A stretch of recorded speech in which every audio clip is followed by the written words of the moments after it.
going to speak in English. That's all right. I'm not going to speak directly about well-being. Something a little bit different. Let's talk about religious and spiritual change during the war, a possible coping mechanism.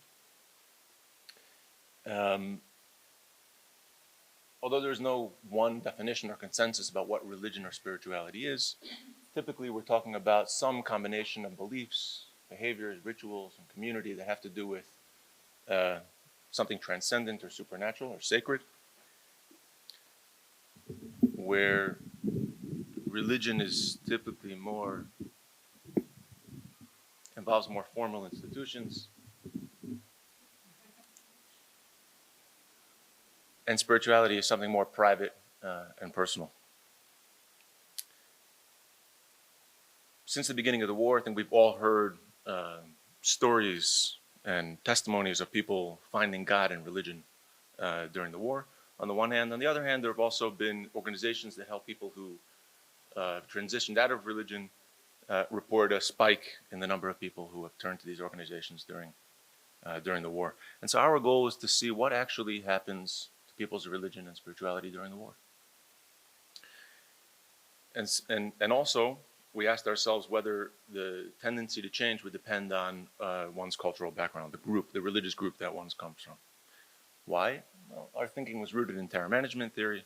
So a brief review of terror management. The basic idea is that as humans, we have a strong instinct to live, and we also are aware of the fact that we all eventually die. And the combination of these two facts of life cause a lot of anxiety. And one of the ways that we attempt to manage this anxiety is by becoming a valued member of a culture, of something greater than ourselves that lives on even after we pass away. And how do we do that? We do that by adopting important, relevant values or cultural beliefs. And so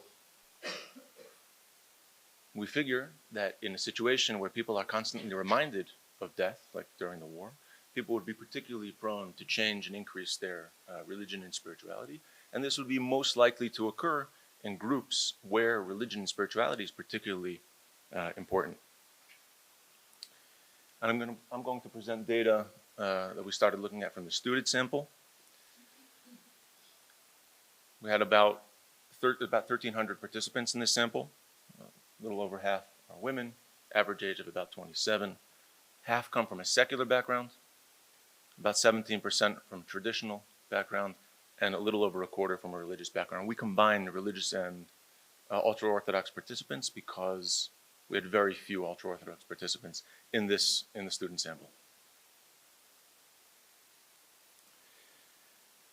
In addition to participants sharing the group that they come from, their relevant background, we also asked participants to rate their personal level of religiosity and spirituality. We asked them the extent to which they changed and to which religion and spirituality became more or less important to them during the war.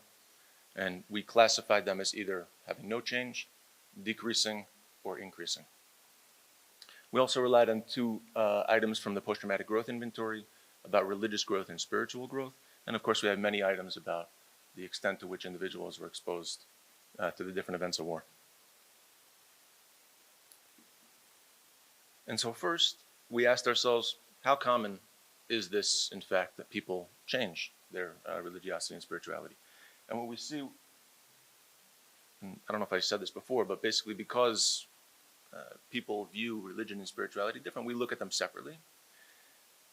And they might mean different things to different people. And so first we looked at religiosity, and we see that a little over a third of the sample, about a third of the sample report some change, where we see 23% report an increase, about twice as prevalent as decreases. And we see something similar with spirituality, slightly higher percentage, 42% report change, and we see that increases are more than 3 times as common than decreases. And because, like I said, because they're viewed differently, we also asked ourselves whether if someone reports, say, an increase in religiosity, would this be mirrored in their spirituality? Would they also say that they increased their spirituality? Or do these things work together in that way?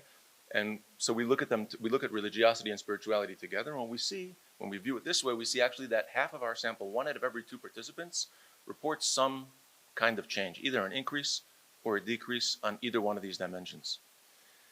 And interestingly, half of the people that change, clearly these two things don't always work together. Half of the people that change report a similar change on both religion and spirituality. So if they increase one, they increase the other, and if they decrease one, they decrease the other. However, the other half of the people, the rest of these people, experience either a change on one dimension or a different sort of change. In other words, they increase their religiosity and decrease their spirituality, or vice versa. So clearly these two dimensions, people are not always reporting a similar kind of change on both. They don't always work together.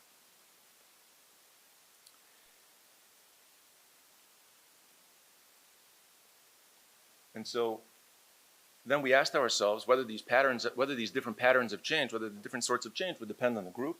And what we see is something like this. Basically, the purple here is spirituality, the green is religiosity. And we can see that in the more religious groups, increases in religiosity are first of all, change in general is more prevalent in the more religious groups, and particularly increases. So in the more religious groups, participants were far more likely to increase the importance of religion and spirituality in their lives. However, even in the secular group, we can see in the spirituality, on the purple side, even in the secular group, we can see that participants were more likely to increase their spirituality, but not religiosity. They were more likely to increase their spirituality rather than decrease. In other words, even secular individuals seem to be drawn to this more private form of religiosity, or what we call spirituality. Another way that we see this same thing is what we did was we took the two post-traumatic growth inventory items about religious and spiritual growth, and we created a different score. So if you have, essentially, if you report a similar, if you report more religious change than spiritual change, you have a positive score. If you report if you report more spiritual growth than religious growth, you have a negative score. And what we see is that this also depends on the group. In the more religious group, participants were far more likely to have a tendency to have to experience religious growth as opposed to spiritual growth. And in the secular group, participants were far more likely to experience spiritual growth rather than religious growth. And in the traditional group, it was more mixed, and it seems that participants didn't quite have a preference. And so again, we see that the type of change and the patterns of change does matter. It is some sort of function of the group. The group is important to understanding the types of change people experience. Probably all of these people experience exposure to war to some degree by just virtue of living in the country. However, there's a lot of variance in the extent to which people experience war. And so we looked at whether or not exposure was related to changes, and we saw that exposure was indeed related to increases in spirituality and also to religious and spiritual growth. And I didn't mention this earlier, but we had about a quarter of our sample participated a second time a few months later after the first wave. And we saw that longitudinally, exposure to war also predicted further change from time 1 to time 2, increases in religiosity. Overall, what we see is that about half of our sample reported some change. Exposure to war was related to increases in religiosity and spirituality. And these increases are far more common than decreases, especially in more religious groups. However, even the secular individuals seem to be drawn to spirituality. So it seems that in situations where people are exposed to death and destruction and reminded of their own mortality, we might see large portions of the population shifting in their religiosity and spirituality, especially increases, and especially in more religious groups. And possibly is driven, at least partially, by the motivation to be a part of something greater than the self, something that lives on after we pass. And it seems that across the board, individuals across the board, even from secular groups, are looking for something like this. And secular people sort of find this, what they're looking for, find this possibility in spirituality, which suggests possibly that at least psychologically, religiosity and spirituality might not be all that different and might serve similar function. Thank you.